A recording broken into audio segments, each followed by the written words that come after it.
I'm not.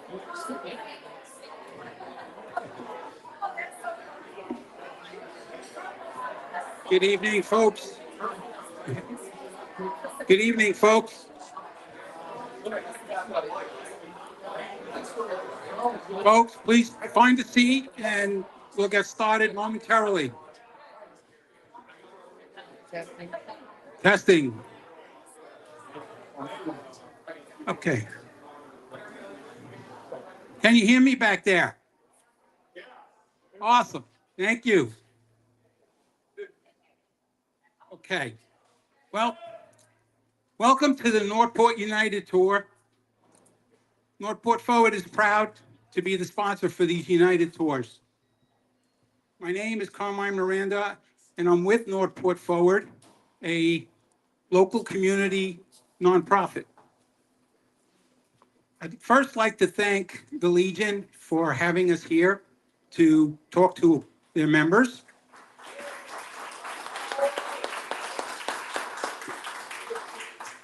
I'd also like to thank all of the veterans in the house and who may be watching online. Thank you for your service. And I also want to thank John Rawlings from KDW TV or radio. We didn't get a TV station yet, but we're working on it.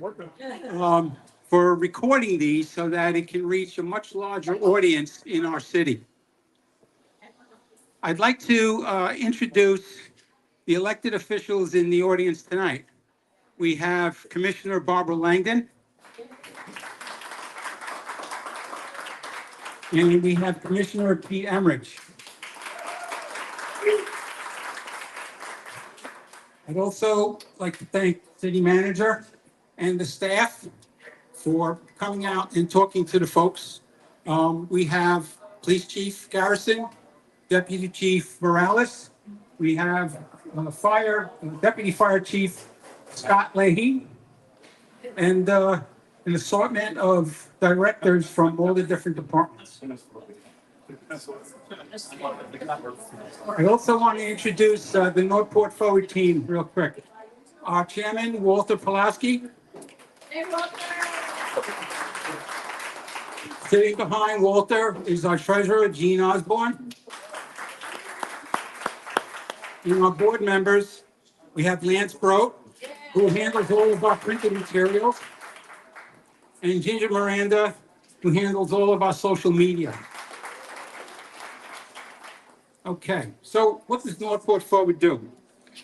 Northport Forward is all about bringing community together for a face-to-face dialogue so that we can share thoughts, ideas, and concerns to keep you informed, to get answers to your important questions. And lastly, to get to know your city leadership so we can build trust and work towards common solutions. This year marks a very important crossroad in the life of our city. The city just celebrated its 65th anniversary, young enough to experience tremendous growth and old enough to have aging infrastructure. Also, we have 3 commission seats up for re-election. City leadership has made tough decisions to deal with the issues on hand. They have not kicked the can down the road. And while uncomfortable, the city is flourishing. John Thaxton, the strategist for Gulf Coast Community Foundation, who also served 12 years as Sarasota County Commissioner, stated at the candidate forum that the county has dismissed the city in the past. Well, that's not the case today. He basically said, we are a force to be reckoned with. Also on the November ballot is the Charter Amendment. Did you know that Northport is the only municipality out of 411 that cannot borrow money, similar to what you do for a mortgage, a credit card, or a home equity loan?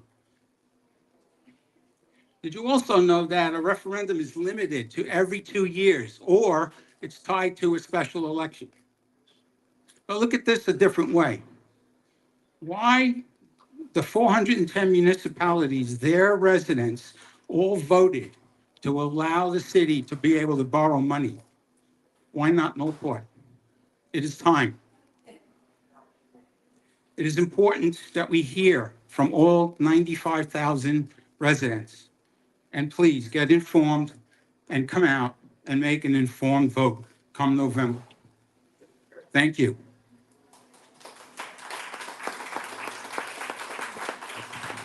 I now would like to introduce our city manager, Jerome Fletcher.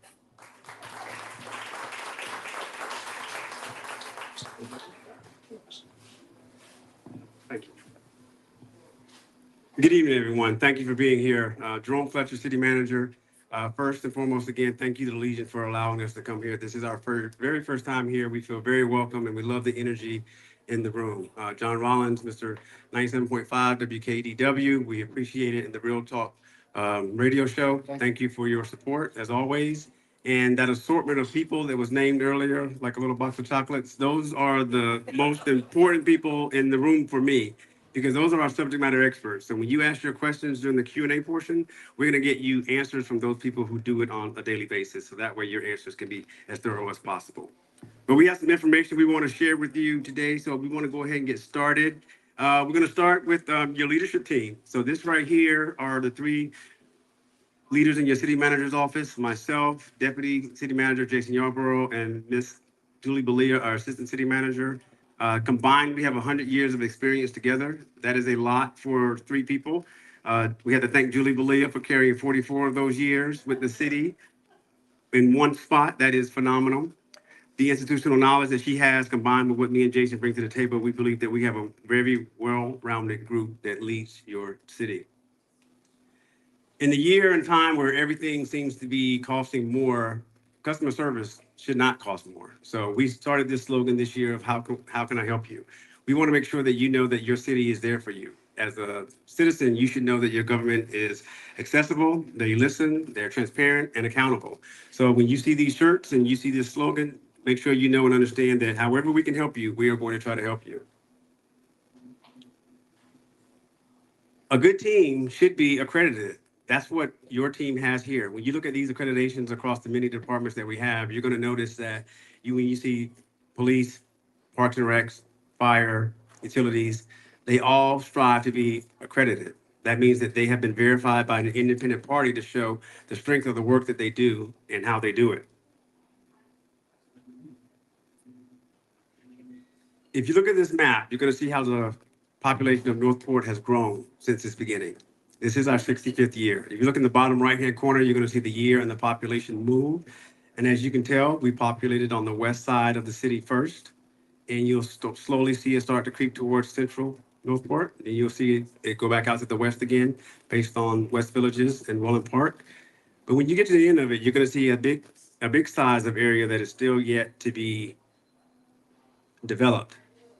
And that area is just as large as the size as Welland Park.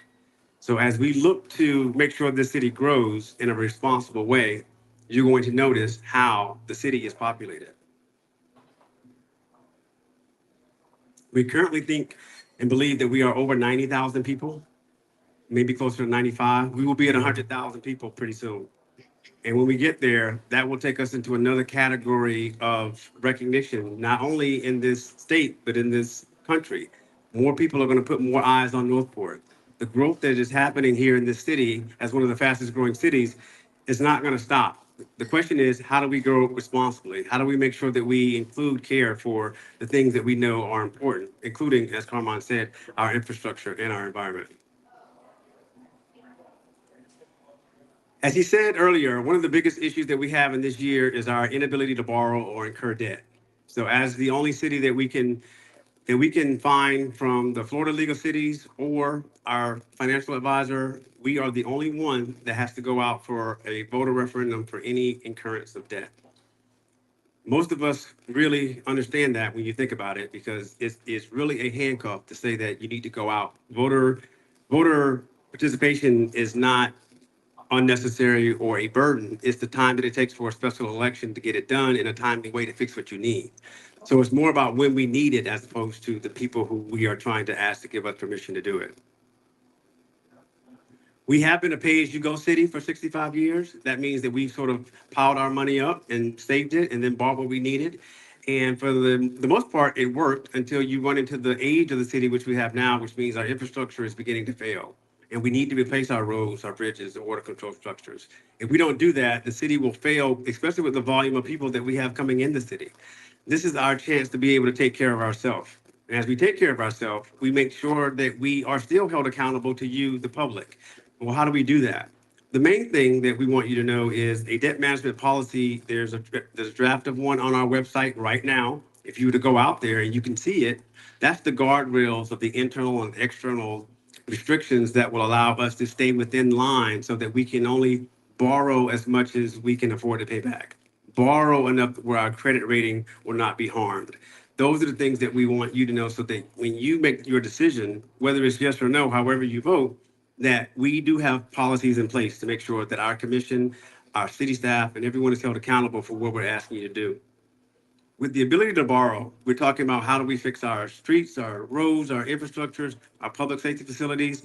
The question was broken down into two sections. One was to borrow for public disaster recovery. When I say that, we all know what Hurricane Ian did, and we spent out a lot of money for debris removal, and we still are waiting on roughly $50 million of that to come back to the city. If Tropical Storm Debbie had hit us the same way it hit northern Sarasota County, we would be in trouble right now because we don't have the ability to borrow. The state offers 0 or no interest loans. We can't take advantage of those because we can't do the borrowing in the first place. We would have to probably go up to the state level for some administrative action in order to help us. And that would not be good or pleasant, but we will have to do what we have to do to take care of the city. Let's make that clear. We're not going to let the city fail. It's just not going to happen. But if we do this and we borrow the way other people can borrow, then we will be able to do exactly what others around us have done. That's all that we're asking for. So what is on the ballot? As I said, we want to be declared emergencies or disasters.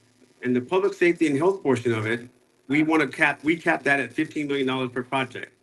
We capped that at $15 million per project, not because each project will be $15 million, but we had to start somewhere. We had to show a leap of faith and trust with our community that if you gave us a little bit, we would begin the process.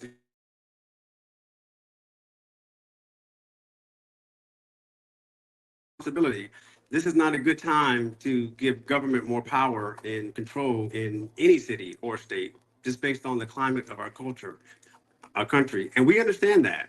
We do not take that lightly. We know that this is a big deal. We know that the city is different and unique in this perspective, and we want to change it. But if you were buying a home or a car right now, you would not want to save up all the money for that vehicle or that home before you got it. You would take your down payment, you would make it. They would make sure that you could pay the money back through your bank, through your credit, and your job, your income, and that's how you would get your particular item that you're looking for. But right now, we can't do that. If we continue to pay as you go, and again, that would be very unrealistic for the large amount of money that we still have to pay out for infrastructure and other projects projected over the next 10 or 15 years, it would take a very long time. We have over 60 water control structures. We're trying to replace them. We replace them 1, maybe 2 at a time per year. They're $4 million each. And with a budget that you've seen where the millage rate has stayed constant over the last 5 years, that is your commissioner's way of telling you that they have been responsible with their money. But at some point, we're going to have to take care of the infrastructure in our city that we need. The time is now. We do not want to be pushed into an emergency situation where we have to react to something. We need to be proactive. Allowing us to do this will then bring to you and tell you that, look, we're not asking you for a blank check. A blank check would be just you turning over everything and not seeing anything. We're telling you that there will be public hearings, there will be community input, there will be commission decision-making. Staff will make recommendations to what we need, and it will not just only be staff. We have financial advisors and we have credit advisors.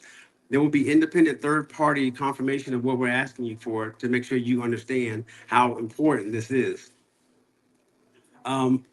It says any borrowing requirement requires 2 public hearings for commission, only applies to revenue bonds. If you think about the police headquarters, someone say, well, you're trying to get a police headquarters. This will not give us a police headquarters. A police headquarters is a large infrastructure scaled project. That means that those are normally procured through general obligation bonds. There is a state law that says you cannot secure any general obligation bonds without going out to the voters for a referendum. This will not allow that to happen. You will see a police station come back before you in the future as a voting item, let me be clear, because we do need one. As we get some of these other things in order, like we're getting this in order with the voting authority. We're also doing two different studies. One is an economic development analysis. We hear about all this growth that we have, growth, growth, growth, growth, growth. Well, how is this growth helping you as a citizen and what you have to pay in order to get a new police station? We need a third-party expert, and they're working on that study right now to come back and tell us. The benefit of the growth that you hear about and the commercial development means that we are spreading out the burden of who is paying for what we need. Our citizens should not pay for the infrastructure and items that we need alone. People who come here in the future, they should, when they come here and we have debt and we have loans, they help us pay that back. That's how you spread that cost out, and that's very important. And we're also doing a fiscal condition analysis. What that will show us is, based on all the projects that I know that are out there of what we have to spend, how are you going to systematically and create a schedule and a structure to pay that back without raising millage rates higher than you need to? This is a very, very serious situation about what we're asking you for. But I do have to say this. If the city fails to pass the item in November, we still have to take care of the city. We still have to repair and fix those items. It will just be more painful. It's going to be harder to do, and it's going to cost all of us more time and money. This is something that we believe that asking for you right now is well within something that we can manage properly and show you that we can be just like any other city. Not purchasing the police headquarters, we've gotten that question so many times because of the effort that we did earlier. We do know that our police department, they are and have run out of space in their current facility. That is a fact. But it's also a fact that we're also doing the design work on what a new facility would look like. And that'll be done beginning of calendar year 2025. When we get there, which will be after the November election, we'll have to make some more choices. And then you will be involved in those choices. And those conversations will restart again. If some of you remember those conversations from the past late winter, early spring, where we went out there and we talked about $100 million police station. The commission has not decided on that final price yet of that police headquarters, but it is going to happen. So we're taking things one at a time. We're trying to, in our effort here, we're trying to make the main thing the main thing. The main thing is we are unique in a way that is not good as it relates to our ability to borrow. And so we're trying to fix that. And I think that we can show you that, like I said, we can do that in a responsible manner. So we encourage you to please go to our website. When you go to our website, there's a yellow banner at top. It says "Get the Work Done." We want you to know and understand there is a ton of information on this site. The questions that you're thinking about right now, I guarantee you, 80% of them are on the website. They are there so that you can make an informed decision. Whichever way you vote, just make sure that you know and understand exactly what the truth is. There's a lot of misinformation that gets spread in our community, and that's just because there's different outlets of information to choose from.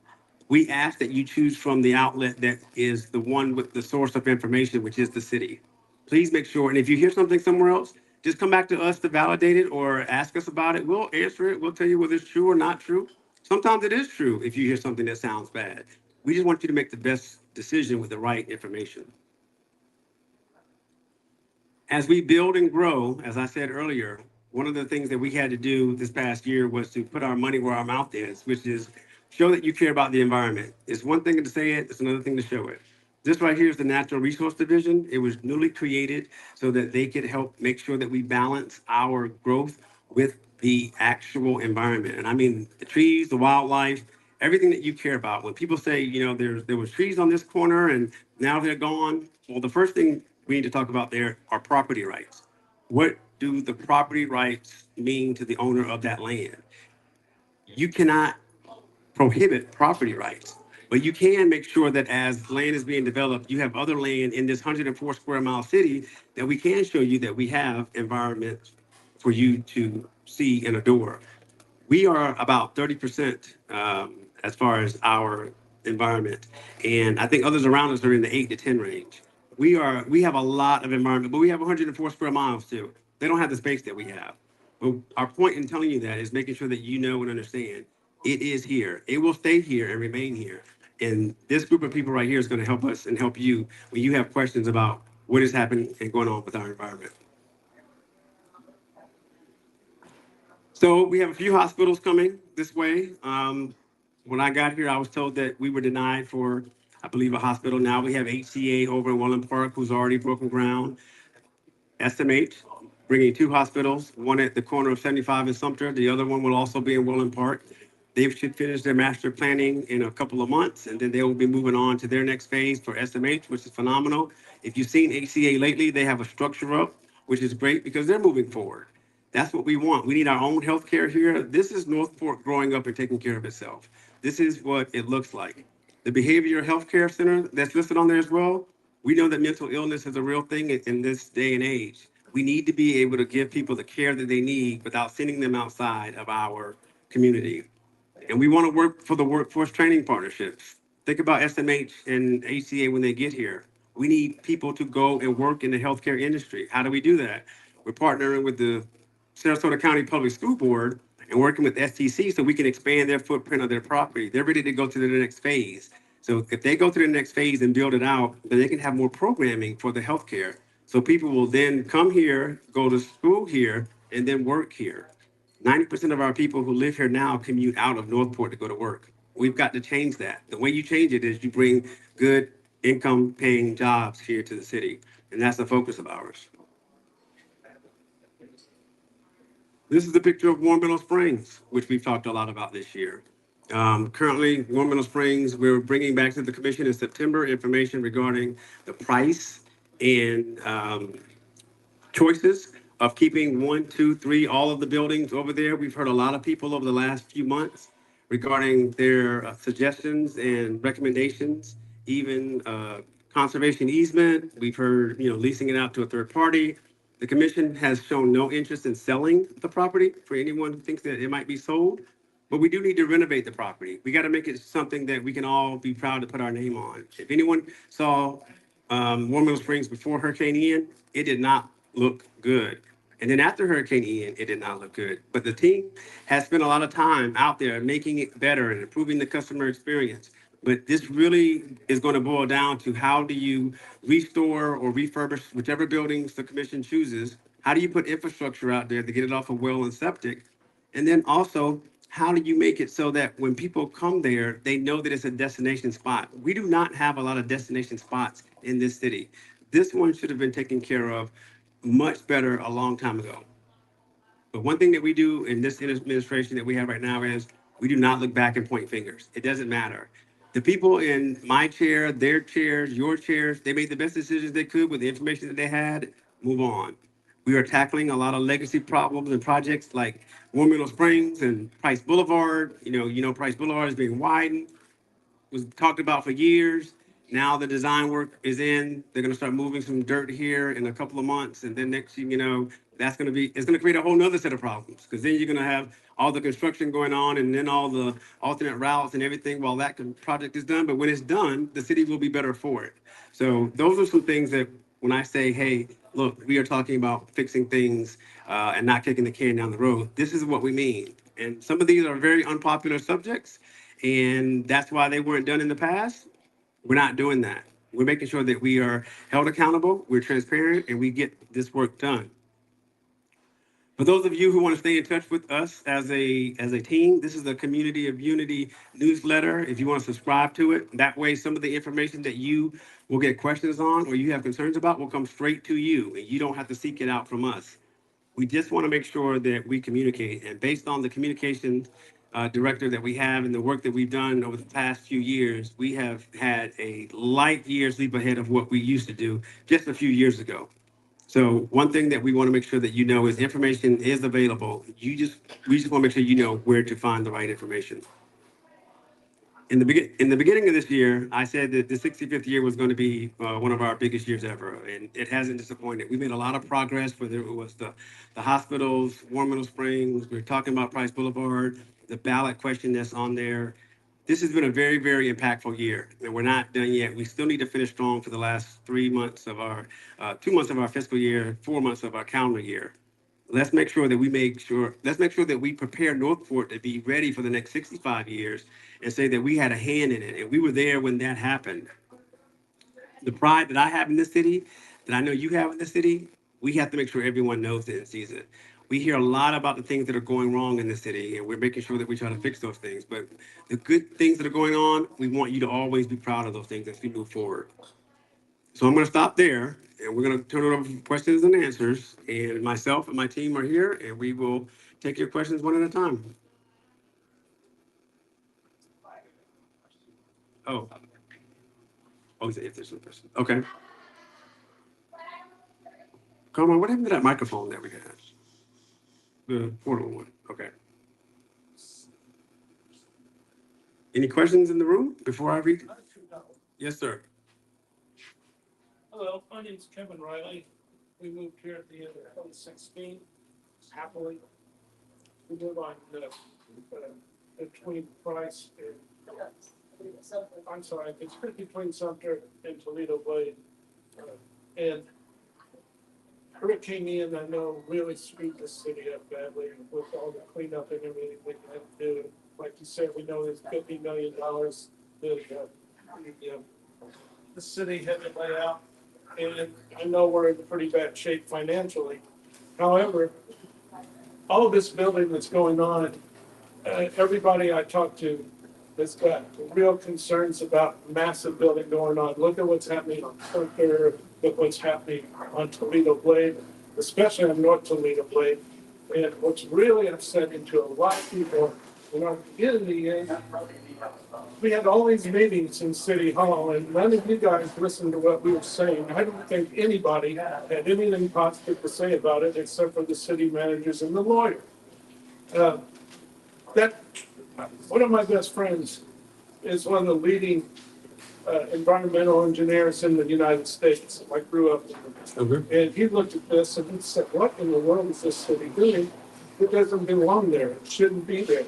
That whole area from the north, from the Mayaca, that whole area north, all the way up towards the Highway 72, all that water drains down through here, and somehow and it's got to get to Charlotte Harbor. And this is my main concern with what happened in Sarasota here this last week, and what happened with us again. And with all this new building going on, and everybody's having to raise all these up 3 feet so the water doesn't intrude into houses now. Where is all this water going, and how is it going to get up to Charlotte Harbor without flooding out the people that are already here that didn't put their houses up 3 feet? And this is my major concern. We had major flooding in our area and a lot of damage from the hurricane, but that was to be expected. But we came through that like had insurance. A lot of people don't have flood insurance. And flooding to me is the main concern that could bring the city down. And I'd like to know what your plan is to mitigate this situation and make sure what happened to Sarasota this last week, it's not going to happen again to Northport. If you go out west of Sumter and look at what happened during Ian, all those houses that flooded out there. I mean, it's tragic. It could happen again. And we're all concerned about all this new building going up. Where's all this water going, and how's it all going to get out to Charlotte? You repeat everything that he just said? No. That's like a 10-minute question. He's addressing flooding. No, I was going to say that. Yeah. This is like a multi-pronged effort. Chuck, Elena, and then Nancy, I'm looking at you because it's water. So public work, I got a public works director, we got a development service director, and our utilities director to address the question of flooding that is occurring now, the concern that what happened in northern Sarasota County, is it going to happen to us? Looking at you, and then I'm thinking about the development of us building up homes. Is that hurting the ones that are not built up as homes? You're going to talk about our weir structures and control structures and talk about how they are flowing enough to get the water out. So I'm going to stop, and I'll turn it over to. Stop with me and I'll pass it around. Too close to the mic. Close to the speaker.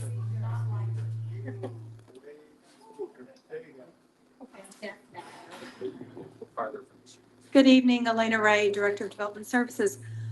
One thing that we're doing is we have asked the City Commission to authorize us to hire a floodplain manager. That's something we've never had in Northport, and we desperately need that. That position will be, if it's approved by the City Commission for this next year's budget, we're going to be ready to recruit for that position October 1. So we are already working on the job description, getting that out for recruitment. That person is going to handle all of our FEMA issues, our community rating system issues, to make sure that we are able to get our citizens the highest discounts possible for flood insurance. But we will also, in conjunction with that new floodplain manager position, we will be bringing on a new stormwater manager and consolidating those two people together in the development review process so that there will be a much more comprehensive review of new developments that are proposed to the city to ensure that those developments are not only that they're holding their own water, but that they're not pushing other water that's coming down onto the developments around them. And because we do realize that that is a serious concern and it is something that has to be addressed. So that's going to provide a much more thorough review and opportunity for us to make sure that those new developments are vetted by the stormwater engineers, floodplain managers, to make sure that all of those issues are addressed. New houses that are on pre-platted lots, most of you notice the new houses, they raise them about 4 to 5 feet above ground level. And usually if they have homes that are sitting around them that are older, those homes are much lower. That's a requirement of FEMA and the Florida Building Code. They require those homes to be raised to a certain elevation. And when they're on septic, the health department requires that those septic tanks be located a certain number of feet above the water table.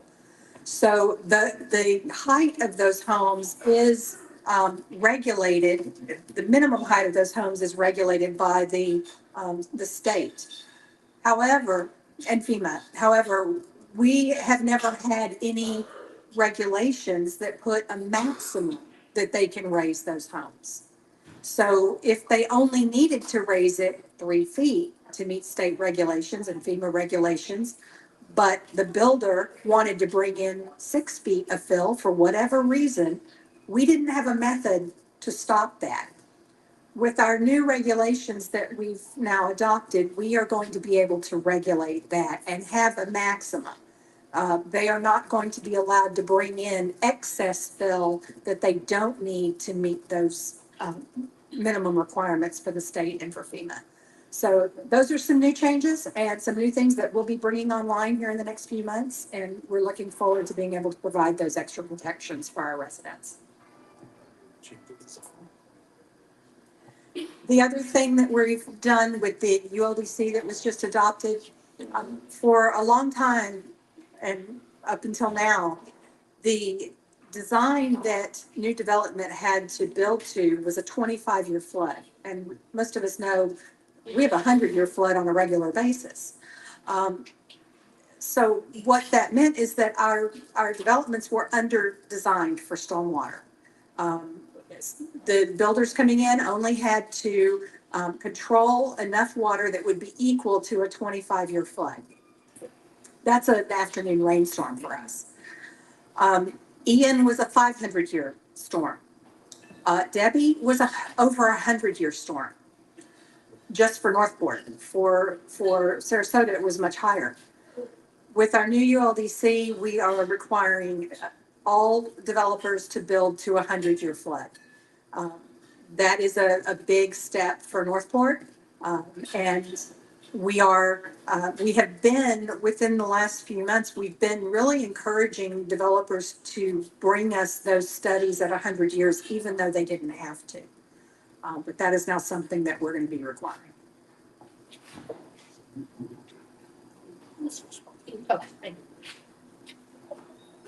Chuck Speak, Public Works Director. To address the stormwater side of things and all the new development, as Elena said, that there are now some stricter requirements for those private developments for the single family homes, the platted lots. When the stormwater system was designed for Northport, it was designed for Northport at build out.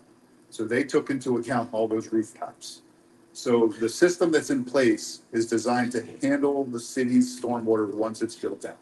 As long as these private developments are doing what they're supposed to do and keeping the water, they keep it basically on site, our system will handle this. Now, what we've done, and I don't know, I'm sure some of you have been here for a long time and lived in the Estates, and the Estates is a very wet area. I can tell you that in the last 10 years or so, there's been some major improvements in the way that we have cleared and maintained some of the stormwater coming through, including the creek. So in 2017, 2018, we did a project to remove blockages in the creek that were extensive. We stopped that project in 2018. We are now, after Ian having to go back in, we've determined there's approximately 200 blockages in the creek again, not to the extent that we had 17 and 18. But we are going back in there in the next couple of months. We have a grant through the state to go in there to help us clear those blockages. The creek is our main outflow of water. And as you said, all the water that comes from the north comes to the creek. Once the creek is overwhelmed, all the R ditches, all your front yard swales, they have nowhere to go.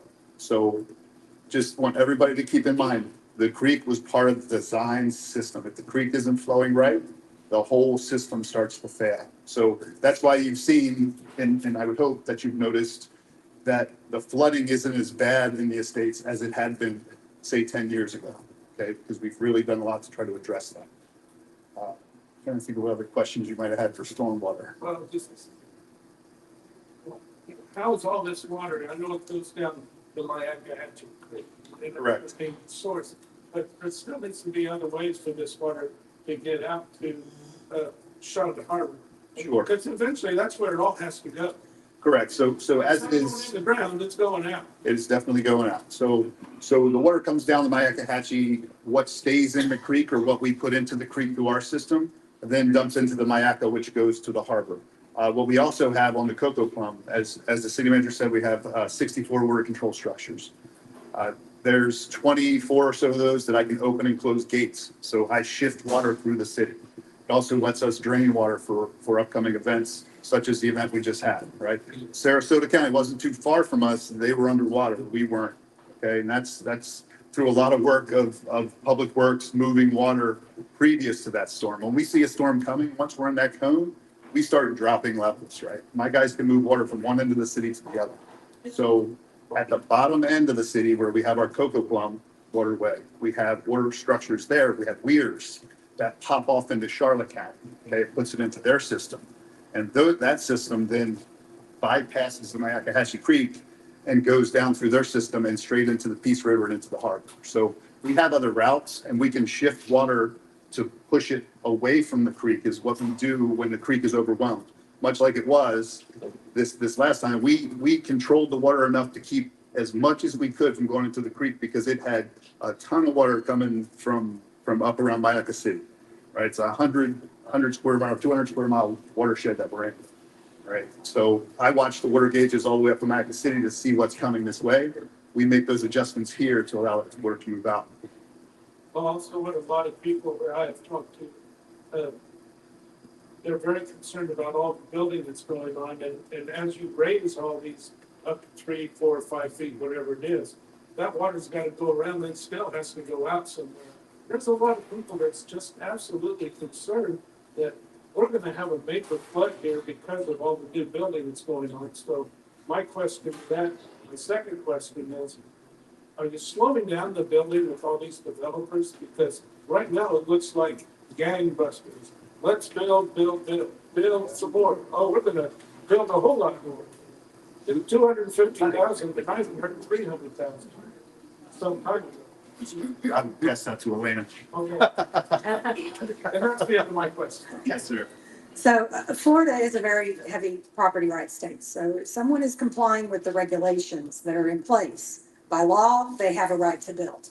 However, we have the right to review their plans and make sure that they are, one, holding their water on site, and two, water that's coming down and reaching that site for sheet flow. Water that's coming in through sheet flow has somewhere to go when it reaches that site. So as we're working with developers, we're also looking at how that affects the water around that site. And we're looking at a number of ways to address that. We're looking at acquiring land for conservation and preservation that will help us funnel that site. We're looking at potentially what they call stormwater parks that help funnel that. Celery Fields is an example of a stormwater park. And then we're also looking at additional infrastructure within the city, in addition to our ditches and our canals that will help to funnel that water to get where it needs to go without impacting our residents. It's a long-term plan. We still have to allow building because of property rights, but we're also going into a period of a much more heightened regulatory framework where we will have some tools that we can use for this developments. I'll move. Okay, yes, sir. I'm sorry, Nancy. I think more than I thought of you. Did you have anything you wanted to add to that? No, I'm just up here. Okay. Well, thank you. Thank you, ma'am. Now you two. Quick questions. One, are animals such as goats, chickens, and roosters allowed within the Northport city limits? That's probably a yes or no question. Oh, it's not a question. Here's a story. It depends. If you live in the estates, absolutely. Not everywhere, but chickens are allowed, not roosters. So people in other parts of the city can have chickens, but not goats and things like that. In the estates, you can have your farm animals. You can have all the farm animals you want. So enjoy the baby goats. I love them. I think they're adorable. Have at it. Chuck, when will the drainage ditches be cleaned out? Many are overgrown and do not flow, resulting in standing water. Yeah.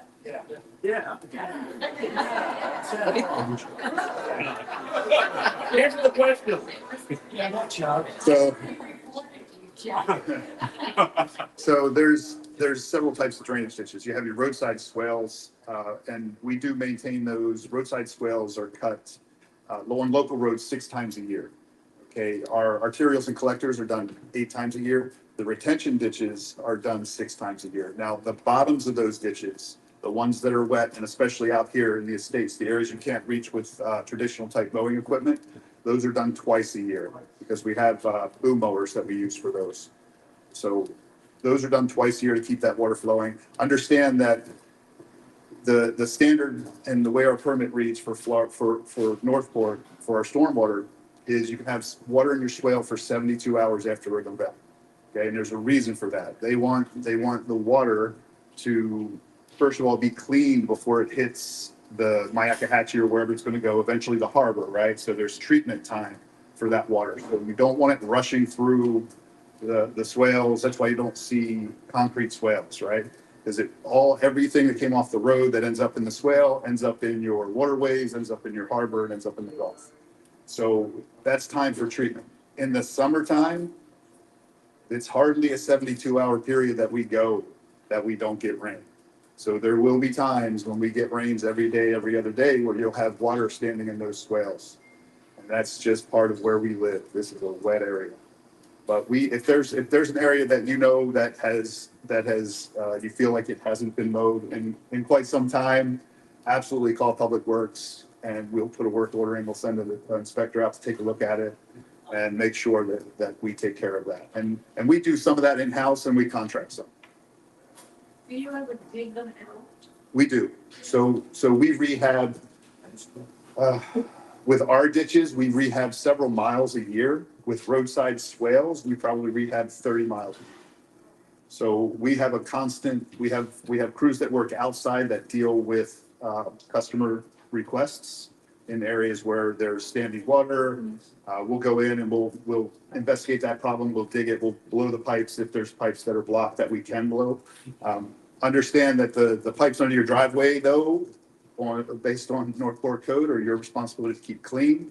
Understanding that most people can't do that. We will assist with that as long as the pipe is in good enough shape for us to run our equipment through, because we jet those out. But we do have a program every year where we also go into a grid and we rehabilitate the entire system, meaning we take out all the old road crossing pipes that are corrugated metal, replace them with concrete. We pipe in all the outfall ditches and we redig every roadside swale in that grid. And we do that every year. What's the grid up here? Where do you see it here? I would have to look at the grid number here, and the way we base the grid, so this is where you're in the estates at a disadvantage. The way we determine the next grid we go into is based on road miles within that grid, because the grids are kind of sectioned off not equally. We base it on road miles versus complaints within those road miles. So when you're in the estates and you have traps, right, you don't have as many residents.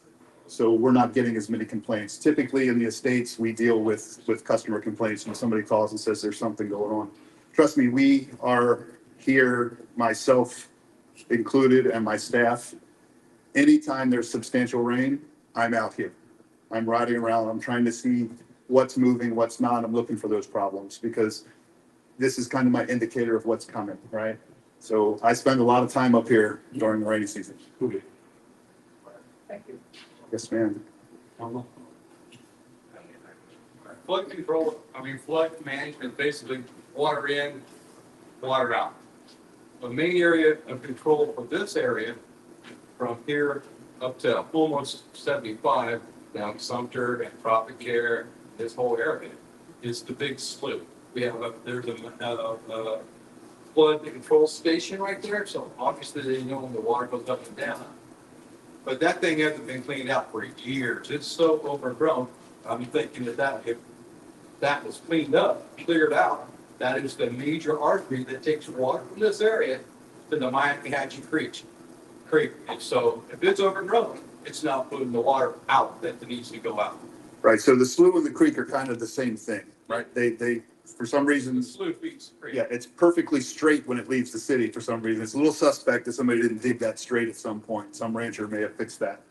But it flows pretty straight all the way up towards 72 and then makes a little jog.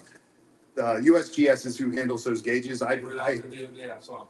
Right, so they come out and they verify the gauges are working, they verify the levels. So they're making sure that all that equipment's working. We have a great partnership with them. One of the other things that I'm adding in as I said, there's a gauge all the way up in Mayaca City on the slough, which I watch. What we don't have up there is a rain gauge. So I don't know how much rain they got compared to how much we got. So I have to gauge. I have to kind of figure out how the water's going to move based on how that gauge moves. So we've increased our partnership with them to include a rain gauge up there, and the city's paying half, they're paying half.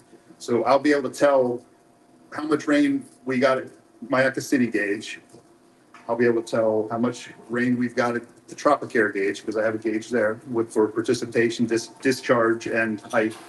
And I can compare those two and figure out what we kind of got in between. I can average it out. And that helps me figure out how long we're going to have rising water coming into the city and when about that water is going to turn. I understand all that, but there's such an overgrowth of trees and everything else in the big slough. Sure. That's got to impede the flow of water. We got water in, we know there's water coming in. We have the flood control that tells you there's a lot of water here. Right. But if it can't go down because the tree grows, there we are. So- I live right off the big slough. I know this is a very personal thing to me. Oh, look, when I was brought here, I was brought in to clean up that creek, and I've been trying to do it ever since. So as I said, we've got a contractor, about to award a contractor, takes commission to go in there for that creek clearing project. That's going to address that. So we're going to work from Price Boulevard all the way to the city limit. Some of that will be internal work, some of it will be external. And that's kind of why I threw that in the beginning. The creek is the most important part of the system, right? We can't say, don't touch the creek, don't touch the creek, because if you do that, you will flood every time it rains. So we've got a project, actually, the state pitched it 1.7 million. And that's going towards this project that will be taken to commission in September. And they have to have that work done by March 31st. So it's I've seen people on property there cleaning the big slough where it feeds off that lake. All the way up to back, there's gonna be some other cut the street out and make it sort of flow out of the. So I'll talk to you later because I don't understand what part of the slough you're talking about, So I talked to the property there where they call it the, where the gauge is. right Yes, there. all that'll be, Standing looking at that gate, well, Yep. there's nothing but trees. Yep. And the big slough. all of that's going to be addressed. Thank you. We're just calling it two different things. Thank you. Yes, sir. Let me ask you a quick softballs while you're right here. I know you know this.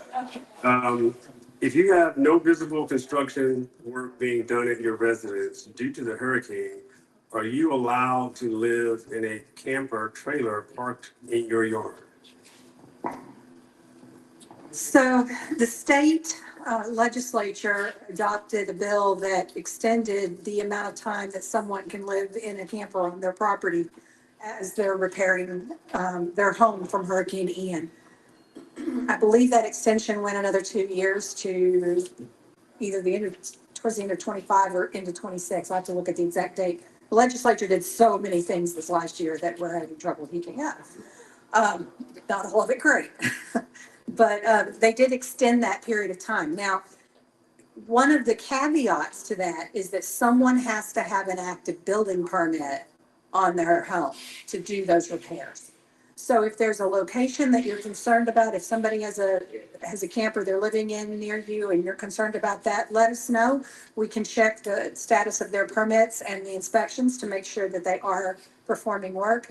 If it's your property, you do have that extra time in order to get your repairs done, but you do need to make sure that you have a building permit for those repairs and that the inspections are ongoing.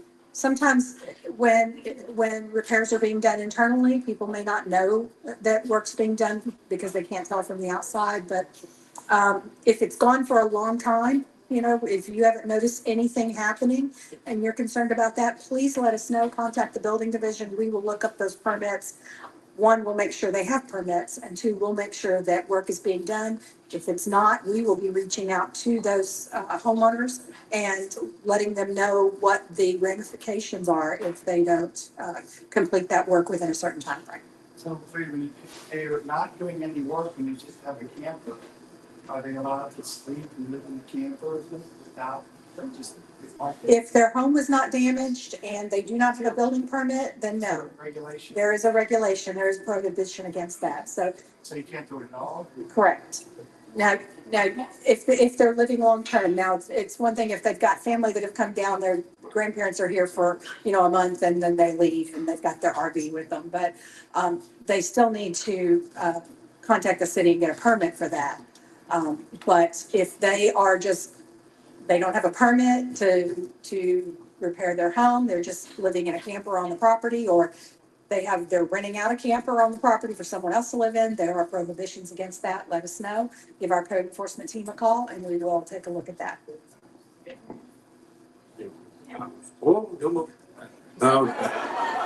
This one is very specific, so if you don't know it, we may have to get back to the first one. But it says, how does rezoning Chamberlain and Cranberry help the city of Northport and the single-family home residents on these streets? So the main corridors that are someday expected to be widened to 4 lanes, there was some rezoning that took place on those to change to mixed use. However, the homeowners that are there now, that are existing, they can continue living in their home. They can sell their home for residential. If their home is damaged or destroyed, they can rebuild it. Whether it's fire, storm, if they want to add on to their home, they can do that. So it doesn't hinder any existing use that they have now, or expansion of their home or reconstruction of their home. In order for mixed use development to go in along those corridors, it's anticipated that someone would need to assemble lots. They need to buy a certain number of lots in order to have enough room to do so. But we do have, in the new regulations, we have compatibility measures so that if someone wants to put a doctor's office or an insurance agent's office or a hair salon or something in along that, there are buffers and measures that they have to put in so that there's protection for the people around them. We hear a lot about, oh, well, somebody's going to put in a 10-story building next to my house on Chamberlain. That's not going to happen. It can't happen. And also, we are, most of these areas will be low-intensity uses. One of the things that the commission did when they adopted this is they said, in those zoning districts along Price and Chamberlain and Cranberry, there can't be any operations for a non-residential business after 10 p.m. So we're not going to have a bar that's open until 2 a.m. And live music going on and things like that. So there are pages of regulations that are going to restrict what can be done along those streets in order to protect the people that are there. You said that there's a very strong property owner rights, and I know that there was nothing notifying the people individually. Are you guys expecting litigation from that? Because it feels like they bought it to maybe build their home on and now they can't. How will that be addressed? So Florida statutes governs how cities and counties have to notify property owners in the event of a comprehensive plan change or a land development zoning map change. When the city or county is doing a major change, like what the city did, the requirement, and it's a very minimum requirement, is that the cities and counties only have to hold 2 public hearings, and they have to put advertisements in the paper for both of those public hearings. That's what the state says that cities and counties have to do. That doesn't make it right. No. Understood. So we did a lot more than that. Instead of just 2 meetings, we had over 30 meetings. Many of those at night, many of those this kind of format, where I've stood for hours in front of hundreds of people and answered questions just like this many times. We had those all over town. Most, as I said, almost all of them were at night. We have elected officials and city staff. We've gone on Mr. Rawlings' show numerous times, and it's live, it's streamed. The people who call in or write in on Facebook during the show, they ask us questions live and we answer them live. Those are then streamed on Facebook, our website, their website, all over the place. People can watch them back. We put informational flyers together.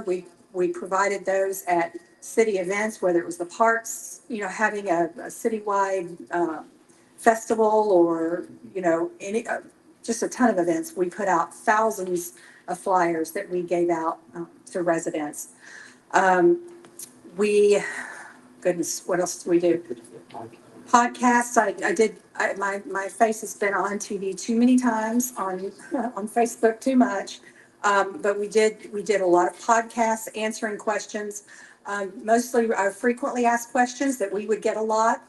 I can tell you that my team has answered hundreds of emails that residents would send in to us asking questions. We answered all of them. And it's into the hundreds and hundreds. We did at least 9 community. We did at least 9 community engagement sessions at night in different places: Shannon Staub Library, Northport Library, Jockey Club, Morgan Center, Fire Station. We've done a lot of those, and I don't even want to count the hours that I've stood in front of an audience just like this of 100, 150 people and answered questions all night. Flyers, Flyers. We developed a web page to provide information. We put streaming of the meetings that the commission would have. We put links to those. Okay. But to get to your point, is at the last meeting we had with the commission, which I think was on August the 6th, that commission gave direction to our team to say, bring them back alternatives so they could go do exactly what you're saying, to make sure that those people who will come back one day, as you just mentioned in your example, will know that it's been changed. So we are working on that. They told us to bring it back to them. They're back in September. We should have something back for them soon. But we didn't do just the minimum. Right. We really did go way above and beyond. I know a lot of communities that never do that public outreach that we did, and will never stand in front of an audience like we're doing and have done and answer these questions unscripted.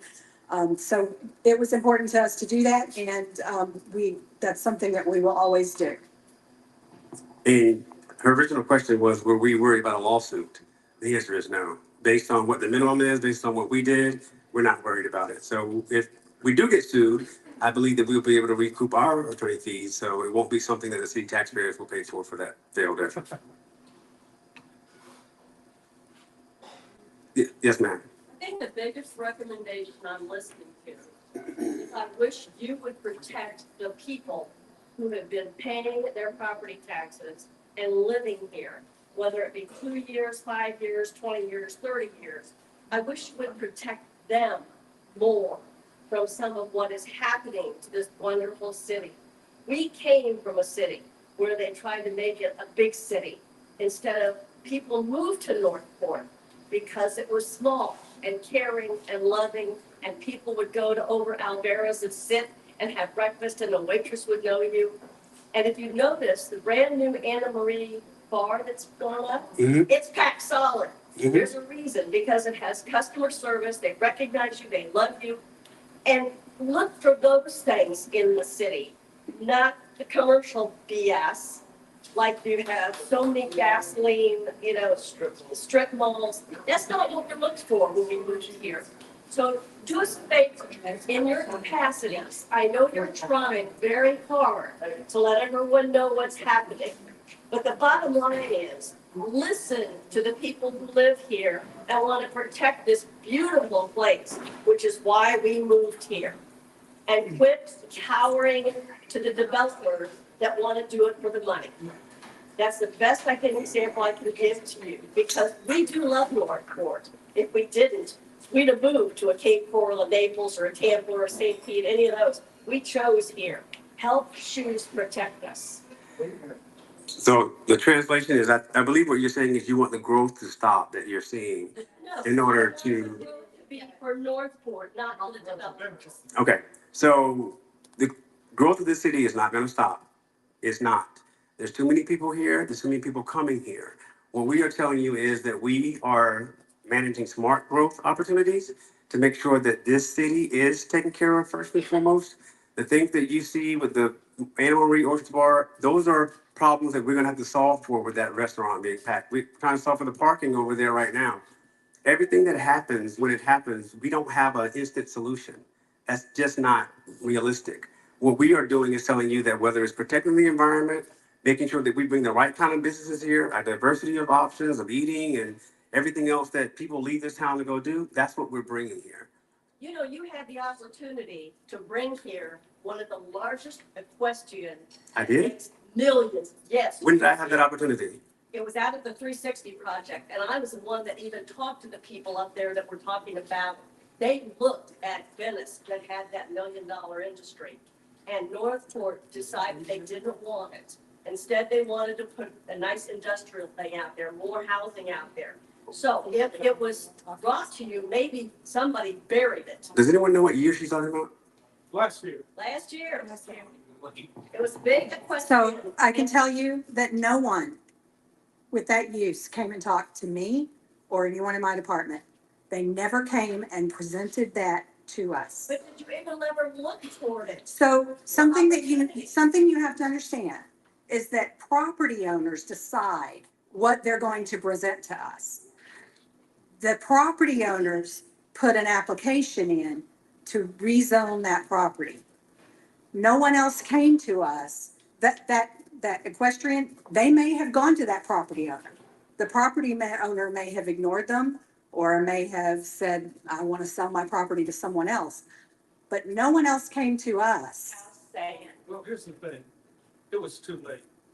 When this decided to come up, by the time the 360 project, it was all, the rails were raised and it was all gonna happen. and it's sad because that would have brought you So it would have been great if somebody had come and gone to the property owner and the property owner had agreed to sell it and they brought something like that to us.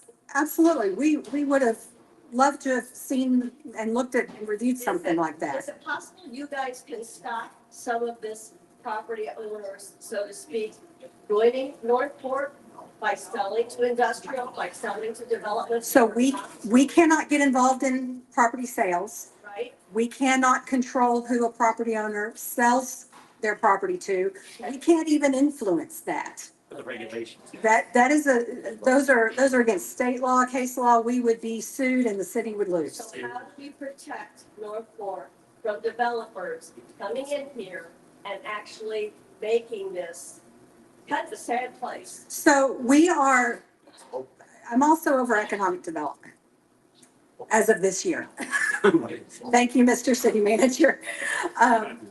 So we are actively targeting the types of uses now that we're being asked for. The uses that provide jobs, good paying jobs.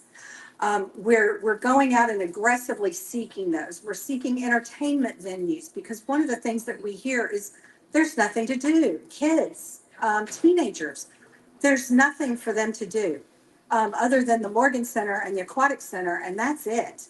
And we need those kinds of uses here. So we have put out contacts to attract those people. We have brought some of those people in for different types of uses and have shown them around Northport. We're showing them properties that we have available, and we're connecting them with the property owners to facilitate a relationship there.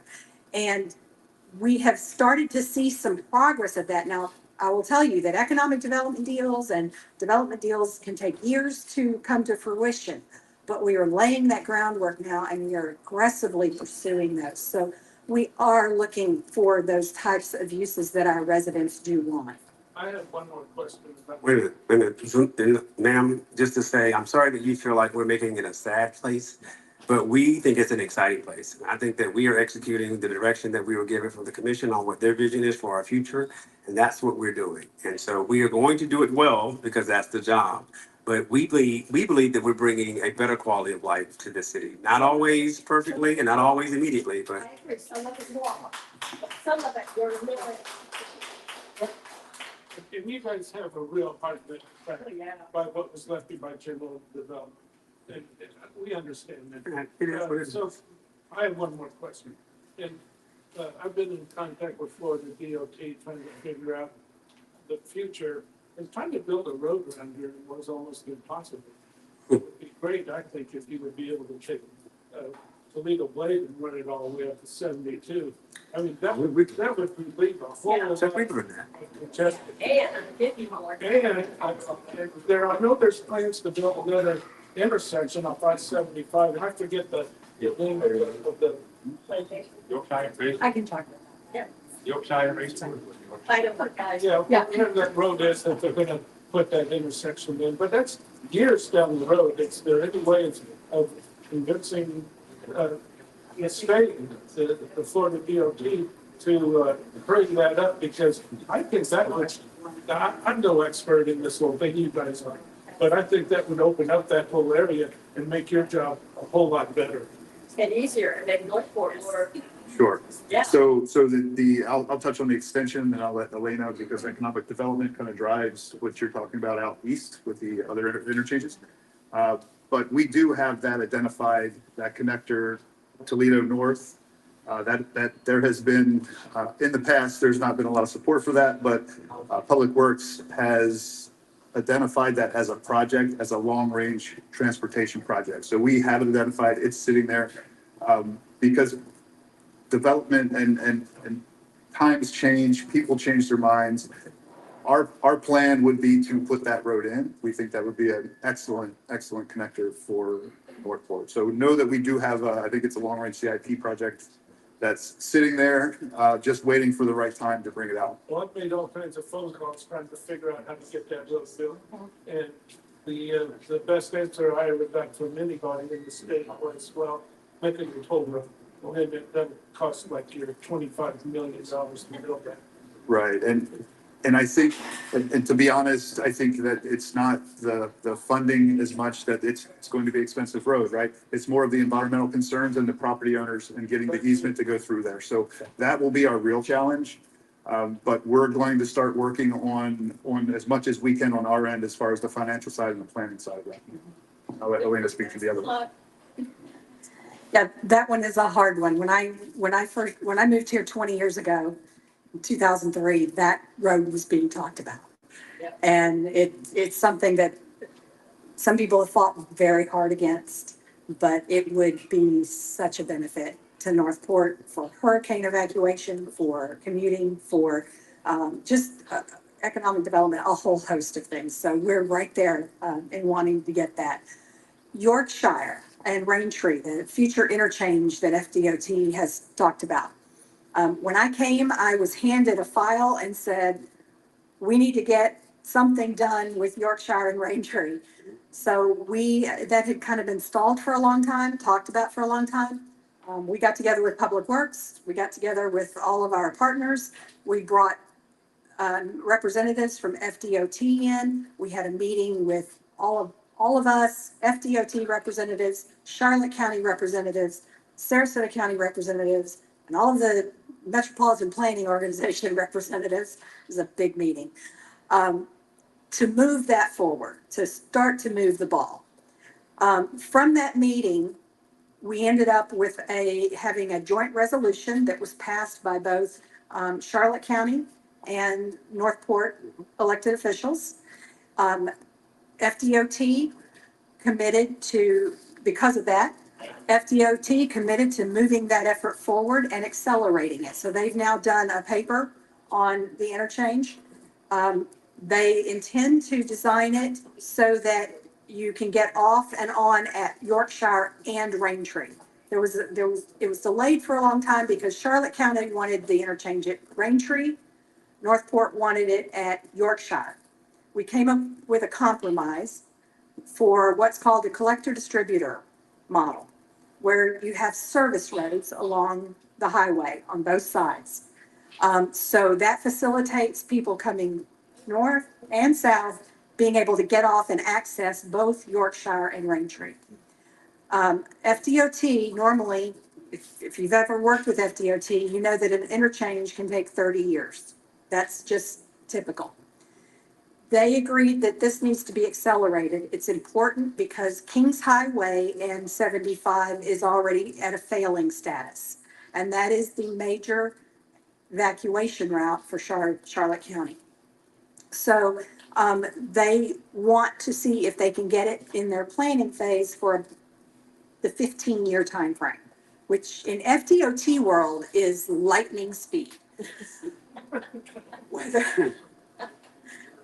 Whether we can hold them to that, I don't know, but we are certainly going to do everything in our power to keep that on their radar and keep it in front of them because we want it to happen. We also have some landowners in that area who have bought a lot of land. We have one person who has come in and bought 300 acres in that Yorkshire area, and they would like to do a corporate business park, which would provide a lot of jobs and drive a lot of economic growth for our city.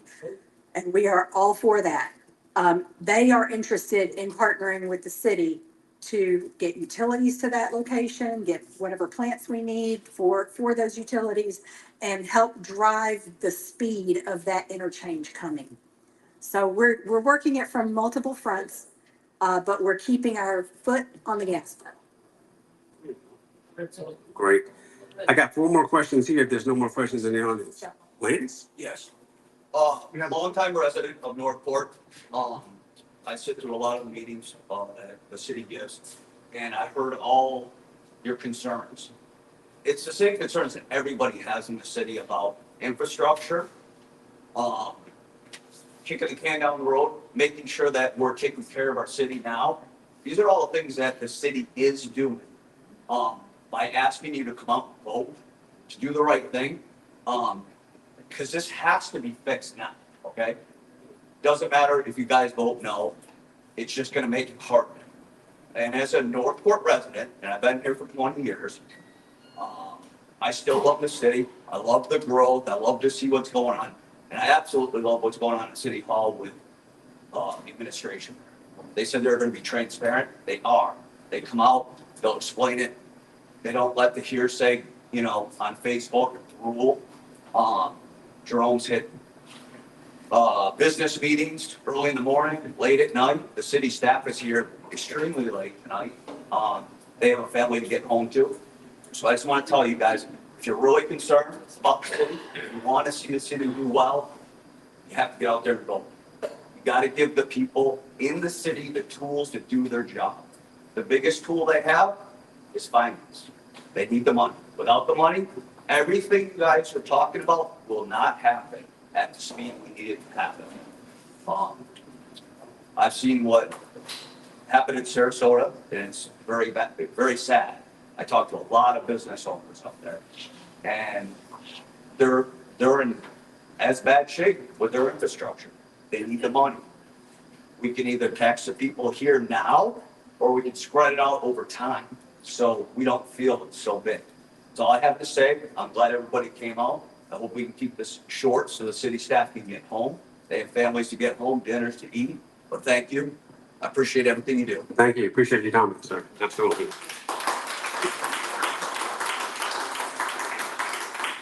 So I'm going to run through these 4 questions and make sure that they're answered because they were provided. I think I can answer them without you two, unless you just want to hang around and. I'm afraid if I go back. Wait a minute. Hold on. I'm going to. Yeah. Okay. I don't know if I hallucinated this, but I read that we're getting a stoplight at Toledo Blade at 75 soon. Yeah. So we're working right now with FDOT, and this is another one that we fast tracked with FDOT, lightning fast for FDOT. And we did that by putting some Northport money up front. So we started putting money, Commissioner approved us to put some money into putting signals at Toledo Blade and 75 as well as Sumter and 75. Oh, good. Okay. So initially, now we're still in the design phase of that. But in the meantime, because Toledo is the more dangerous of the two, as FDOT sees it at this point, they're going to allow us to install some temporary signalization there. But we should start seeing signal work in the next 2 years at those intersections. I thought it was coming like in a couple minutes. No, it's not that soon. And I will say that, and one of the good things. Warp speed. It is really warp speed for FDOT. And by commission approving us to put money into those 2 intersections, and I think we put about $1 million in each initially, and showing that we were willing to be in the game and help them pay for that, they have come back now and they're paying, I think we've got 2 separate grants for $2 million each for those intersections. So our city cost for those is going to be very low comparatively to what it would have been. That's awesome. So it's coming soon, and in state terms. Can I highlight something for you? Yes, sir. Explain the value of the borough and how it's going to save the taxpayers money by doing things proactively with the vote. Yeah. So there's 2 ways to look at that. One, the longer you take to buy something, the more it's going to cost you. We're dealing with that now. I think everybody is. There's some industries that, they raise their prices and things happened during the pandemic and they have never recovered or come back down. And we're a victim of that just like you are. And that's part of why if we go ahead and have the ability to borrow, then we're able to move forward on something, let's just say today, as opposed to 16, 18 months down the road, if that's the true decision. And also, we want to make sure that we are responsible with the millage rate. The millage rate is important because that's going to affect us all. Residents, businesses, it's going to hit everyone. We should make sure that the impact is as minimal as possible. And that means this year with your budget that your city put together, we left about $4 million out of it. A good chunk of that was for our public safety, but everyone had to chip in and take something off of their budget to make sure that we could balance the budget. And then we're going to take, like we did this year, some of the efforts that our team does and try to make sure that our public safety and others have what they need to get through their year. It's not an easy equation, but like someone just said, it all boils down to the money, and we want to make sure that we don't have any sort of spikes as you've seen in the past. We'd rather for your millage to go like this as opposed to like this, because this brings out people. And with good questions, as it should, but you keep it manageable and people can deal with it a lot better. And the grants too, there's grants out there too, right? Oh yes. We're always exploring grants. We have a grant team of 3 people now. It was one when I got here, and they are phenomenal at researching and finding grants that we can take advantage of. We have to be able to take advantage of some of them through the borrowing authority. If you don't have it, they will not make exceptions for you. I remember asking someone, would the state make an exception for us for Ian? And the answer was no. Now, if we didn't have our coffers where we were for Ian, we would have been sitting on Tallahassee's doorstep to make sure that we got something done. But we did have the money, so we had to go and spend it and do it. We just didn't have the money to back it up in case something else happens tomorrow. So we need to make sure that we have that. All right, let me run through these. This question says, what major projects is the city looking at needing over the next 20 years, and how will they be planned for and funded at what expected cost? So when we talked to the commission, we presented them a 10 to 15 year list that our team had comprised, and it was like $1.8 billion. And that's a scary number. So when you look on our website, you'll see the projects in general, what they relate to as to what we need to borrow. But we didn't put the entire list on there, although you can go back to the commission meeting and find where it was included in their backup. But we didn't put that number on there because we didn't want to scare people to think that they're going to go out and borrow $1.8 billion tomorrow. That's not going to happen. But you know as well as I know, someone's going to say it. As soon as you put it out there, he's trying to buy the world. What we wanted to do was we wanted to show people the need, to show people that we're not just asking for this because it's a nice to have. This is a must have. And to the other points about the planning and the finance, that's why we commissioned 2 studies at the same time when we asked the commission for this permission to borrow. One was the economic development analysis I mentioned earlier, so that we can see how is this growth paying for growth. All this growth is happening. So why are you asking me for more money if you're doing all this growth? You should be paying for itself.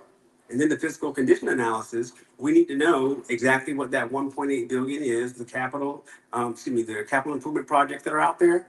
Where did you schedule them at, and how much they're going to cost? How are you going to pay all that back? Paint me the picture of how you're going to get through this, because when people see $1.8 billion, it's like, wait a minute, something's wrong or someone did something wrong. The $1.8 billion was a 10 to 15 year projection out, not quite 20, but it is something very realistic. And we should, as your government, come back and tell you how we're going to do that. We know that a lot of our commissioners trust us, a lot of our citizens trust us, but the third party validation for both of those particular items will go a very long way. This question says, if Welland Park de-annexes from Northport, how will the city make up the money lost from their taxes? That's a complicated answer, because if that happens, then we have invested millions of dollars in Welland Park. We want our money back if that happens. So whoever gets the de-annexation, if it happens, they're going to owe the city money over time. Something's going to happen. We're not just going to say thank you, have a nice day, and then just walk away from the table. It's a lot more complicated than that. What I would say, and what I have said to other people who are in Welland Park or not Welland Park, the more we as a city, well, first of all, backing up a little bit, the leaders of this city had a vision 20 years ago when they annexed that area, and for it to grow and for it to be a valuable impact to our community. And it has done that, and it is doing that. Rick Severance out there is doing a great job. John Lisinski, those guys are great with working with our team to make sure that, like you said earlier, our rights are protected in those arrangements. That's what those conversations look like. And while you may see on the outside that it looks like they're getting everything that they want, no one gets everything that they want in any of these situations. But we have to protect the interests of the taxpayers in those negotiations. And I can promise you that is being done. What are the city's 4 biggest challenges right now? One is the ULDC. It just got passed. It was a heavy lift. It's off of her shoulders. but now we got to implement it. And once you implement it, then you have to make sure that you stay on it and revise it and make sure that the things that we did not catch when we created it are edited, revised, and corrected. The worst thing in the world you can do when you have policies is just adopt it and say, oh, it's perfect. Talk to me in 10 years. That's not what your government should be doing. You give it a period of time, you have conversations and say what's working, what's not working, and then you adjust from there. The next biggest challenge we have is the police headquarters for reasons already stated. We know that we need the people here. We have to keep the number one priority for anyone to live in a city is you want to feel safe. If you take away that safety, everything else kind of goes down from there. The third priority we have is the budget. The budget is extremely tight right now. It was tight this year. It's tighter next year. No millage rate increases. That means we have to tighten our belt. That means we have to tighten our belt without sacrificing your quality of service. That's a hard thing to do, but that's the job, and that's what we will do for you. The fourth thing I will say right now is that we live in a, did I say the voter referendum? That should have been number one. Okay, voter referendum. We live in a time right now where it's not popular to be in government. It's not a welcome profession. And I think that's going to hurt us if we don't stop it. If we don't stop being nasty to our commissioners and our staff, they're going to go do other things. And then you're going to get left with a lesser quality of employee, which will only make your lives that much more difficult. So I would say that I think our profession is under attack right now. Now, let me be clear. We have earned some of it. You always look and see someone doing something. I just saw something yesterday. City manager in Fort Myers arrested for an RFP tampering. Was investigated for 2 years. It's like when you see those things, it harms us all because all it does is you say, "Oh, he did it over there. Is it happening over here?" It harms us all when people do bad things, and we normally take the brunt of it. The current people who aren't doing those bad things. So I get some of it. But once we prove our body of work to you, we ask that we hopefully have earned some trust from you, and you give us the benefit of the doubt when you hear things coming from us. Four biggest wins right now. One, ULDC, because it was passed. I mean, it's been in the works now for, I think, maybe 9 years. I think I saw it started in 2015, and it's gone through multiple iterations of the commission. It had to be done. We're so glad that it's done. I think another big win right now is the leadership that we have through our elected officials. They have the vision that they wanted as far as keeping up with this growth of the people, with the activities and the development and the responsible development in our environment. The things that you see and you hear from us that we're talking about, those are things that they said for us to go and do. So that is definitely a win that we have right now. Another win that we have right now is the leadership team that I talked about earlier that is here answering your questions.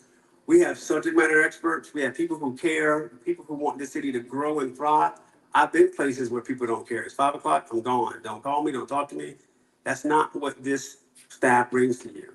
We bring to you a dedication to make sure that we get it done, to figure things out. If you don't have all the answers, we will never pretend to have all the answers. That's why we love the dialogue, so that we make sure we have an open communication.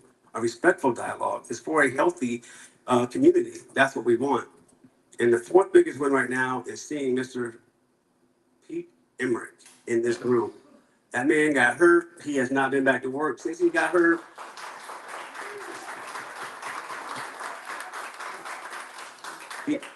He tries to be tough, but he's a big softie. He really is. But it's good to see him. I can't wait to see him back at work. City Hall is not the same without him. He's a very strong advocate of this city and this legion and this people and this area. And a lot of you know him. He's just a great guy, and I can't wait to see him get back fully healthy. But I'm going to stop right there and turn it over to Mr. Walter from Northbrook Forward, the city staff, and myself. We thank you for your time. Before everybody goes. Yeah, before you go. I just wanted to thank the American Legion for allowing us to put this presentation on. I thank the commissioners that did come for coming. I really appreciate them coming to these, and I'm sure some of the citizens are going to want to talk to them after the meeting. I also want to thank the city manager and the staff. We do a wonderful job. I always like to remind people that, you know, these people are here after hours, a long time. And I also wanted to thank the board for Northport Forward. As you heard, we're a not-for-profit, non-political organization. And we're always looking for help. Well, I also want to thank John Rawlings for videotaping this also. And he'll talk to you about this radio station. Well, you already said it. You can never say I'll too give a much. shout out in a second. Right. You can never say too much. But we can always use help in putting these events on. As a not-for-profit, we do have stuff that we give to attendees, water and snacks, and that costs money. And as a not-for-profit, we don't have a huge amount of money to do these things. So anything that you can do to help us, we deeply appreciate it. Again, thank you for coming out. Have a safe trip going back home. And go ahead, John, talk to you about your. So I'm just gonna throw this out. I work at WKDW Radio. I have a huge salary of zero. I volunteer. We're a nonprofit organization. I do about 3 or 4 shows a week. A lot focused towards Northport. Real Talk Radio or Real Talk 97.5 is the show on Facebook. You can watch it live. You can ask questions just like you did here. Very transparent. You can also watch on KDW Facebook page, KDW Radio 97.5. And let me tell you what amazing people we have at City Hall. During Ian, we had a major situation with communications. 97.5 FM is the community radio station for you now, and partnering with the city. We are the emergency broadcasting network for you. So if there's a hurricane, 97.5 FM to hear the voices from City Hall tell you what's going on. So thank you for your time. Thank you all.